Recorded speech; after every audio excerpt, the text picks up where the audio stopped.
on Stay Fit Nation. Greg Vaughn here. This week what we're going to do is we're going to break down upper cross syndrome and a lot of mistakes that a lot of personal trainers make when dealing with upper cross syndrome. So first thing today is we're going to break down what it is and how to begin to correct it. Alright guys, so what upper cross syndrome is where the traps, the upper trapezius is overly tight and the pecs are overly tight, pulling the shoulder forward a little bit. And usually that shoulder joint even rounds toward the front.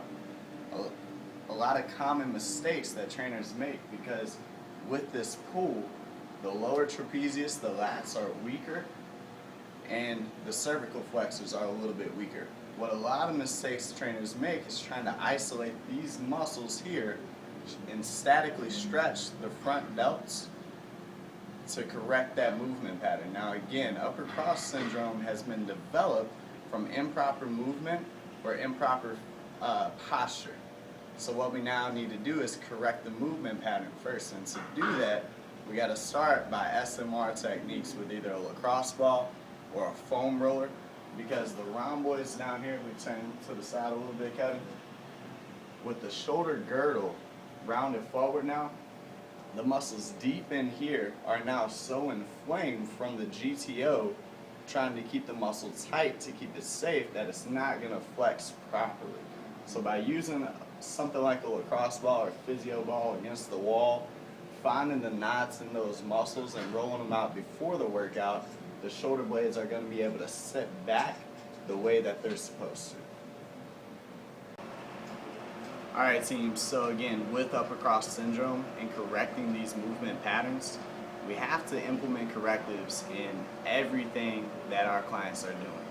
Meaning, whether it's on bench press, on curls, anything. Again, we have to note that with upper cross, upper traps are tight, pecs are tight, pulling that shoulder joint forward. So what we want to do before any exercise is we want to pull the shoulder blades back, we want to set the shoulders down. Now when doing bench press with upper cross syndrome, a lot of things to look for is one, if grip is too wide and the bar is coming up on the upper chest, that shoulder joint is rounded forward again, and again we're complementing that compensation. That's not what we want to do. What we want to do again, set the shoulders back, set the shoulders down. Coming under bench press, so even when they get on bench press, shoulders back, shoulders down, that's the grip you want to use. Once you have the bar now, come down toward the bottom of the chest and pressing up. Second mistake is making sure that your clients aren't hyperextending those shoulders forward. They need to keep shoulder blades back the whole time to keep all the weight on the chest, the triceps at the top of the movement. That's it. You don't want that hyperextension.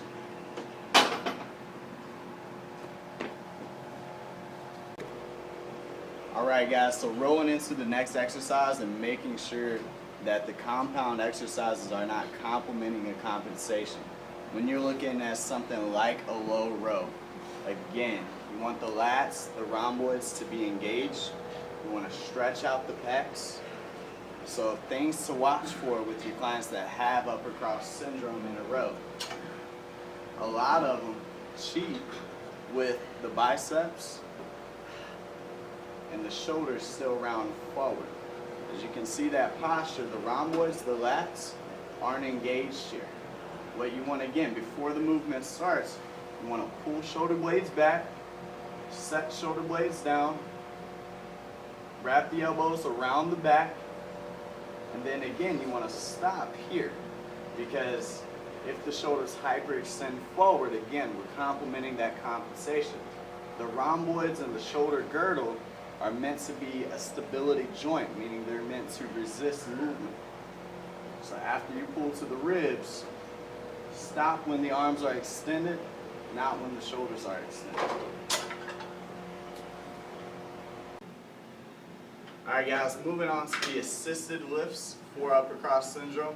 Something like T's, Y's, and I's to promote development in the shoulder girdle is going to help out a lot. This is something to put more toward the end of your exercise routine. Easiest way to teach it is on a Bozu ball, having the client put their chest on the ball. Small weights are just body weight. Start with hands slightly elevated off of the floor. Pull up, making a T. Back down slow, pull up, making a T. And again, watch the shoulder joint. If it's rounded forward, they're compensating with the upper traps.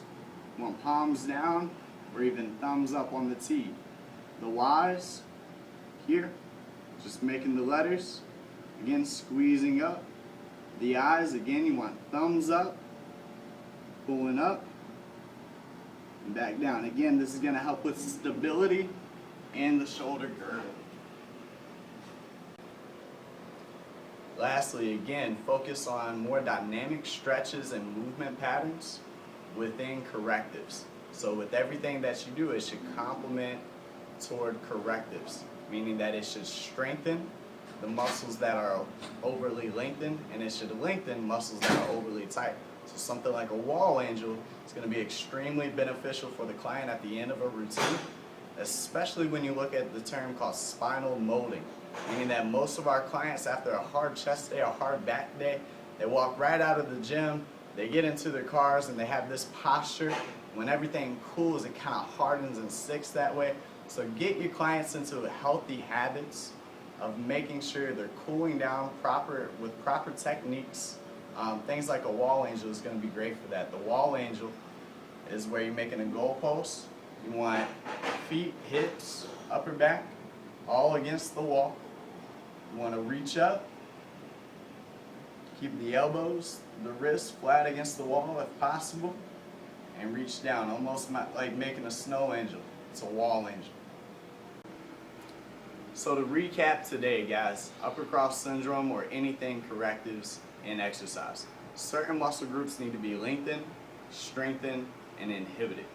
You want to start with SMR strategies for upper cross syndrome of either foam rolling or doing some sort of SMR for the lats, the rhomboids, or the traps.